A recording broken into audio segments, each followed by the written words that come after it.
Hey, what's up guys? Thanks so much for joining me. We are going to be tinting this drawing today, and tinting is a great method if you don't want to clean up your lines and you have a pretty solid drawing. It doesn't have to be fully cleaned up or anything. It can be loose as long as you have some kind of separation in values. And right now I have kind of some tones for her hair, some shorts, and just her clothing, just to separate the different colors. But let's get started. So the first thing we're going to do is we're going to check the values. She's pretty similar to the background. There's no real separation in foreground and background, so I'm going to add a multiply layer and just fill in another layer of shade to give her some separation. Paint it in with a lighter value, and that'll just give us a slightly darker tone, not too dark, just enough to give that nice separation between foreground and background. And the color I'm going to be using is a light blue, and you want to paint all the way around the character, and don't worry too much about going out of the line. You can erase that out afterwards, but you just want to block in the bigger shapes really quickly.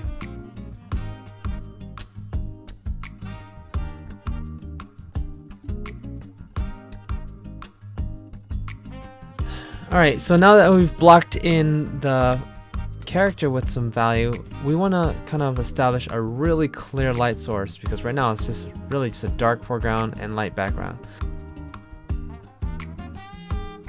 So the next thing we would do is we're going to establish kind of a wash. This is our wash phase, so this is going to give us a feel of the color that's going to be playing over throughout the whole entire drawing.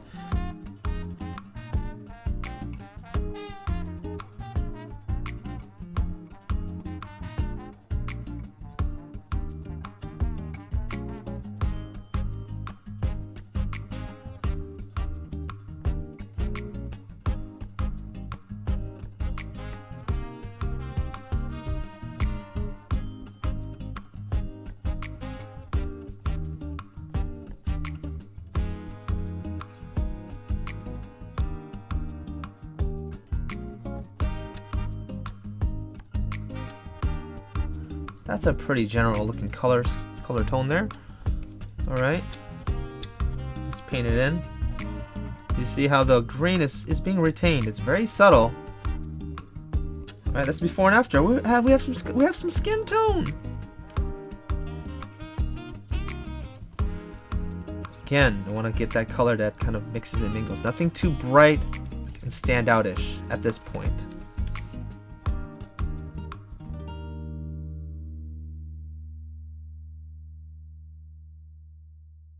And I'm next going to change the color balance and also the brightness and contrast, because I'm not completely happy with it yet. I feel like it's a little too cool, so I want it to have like a nice warm feel, turning up the magentas and the yellows and a little bit of the red.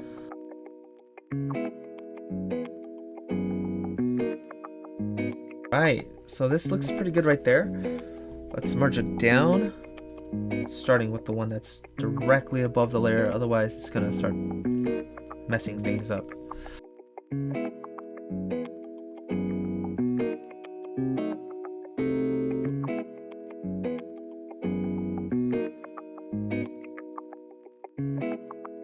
Now I'm going to punch the light source a bit more using a color dodge layer, but before turning it to color dodge, I'm going to keep it as a normal layer, and I'm going to paint them in using an opaque orangish.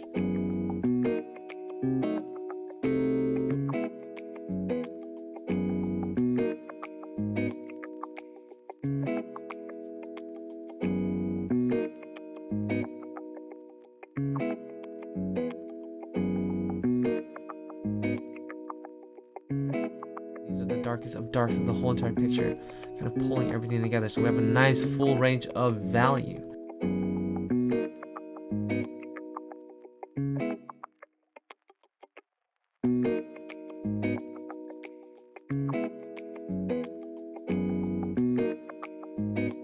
But the nice thing is that we have all of the colors established. The picture's pretty much done.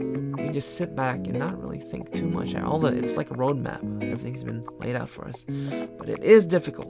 I gotta warn you, it is difficult. Picking and pulling from the colors that we have established, and also blending out. Blending out picking the colors using a dense brush, painting the back in. And I'm just gonna go throughout the whole painting, first the figure and then the background.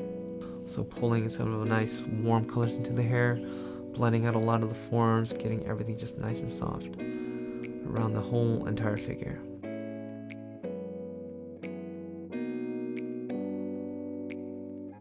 So from here on out, I'm just gonna let the video play. Please stick to the very end. I have a special announcement, some things I need to clarify, and I'll see you then.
So the video is coming to an end. I'm adding some final touches with a nice soft glow, kind of like color dodge. It brightens up the picture and brings everything together really nicely. But please check out my Patreon if you want to see the full version, where I talk through everything and give full in-depth breakdowns. Thanks, and I'll see you later. Take care. Bye. Hey guys, thanks so much for making it to the very end. I just wanted to make a quick little public service announcement. For some of you guys who are wondering, Patreon, you cannot access my old rewards. So some of you guys might be like, where the hell's the reward at, dude? I'm a patron. It only allows you to access rewards that you get from the day you subscribe.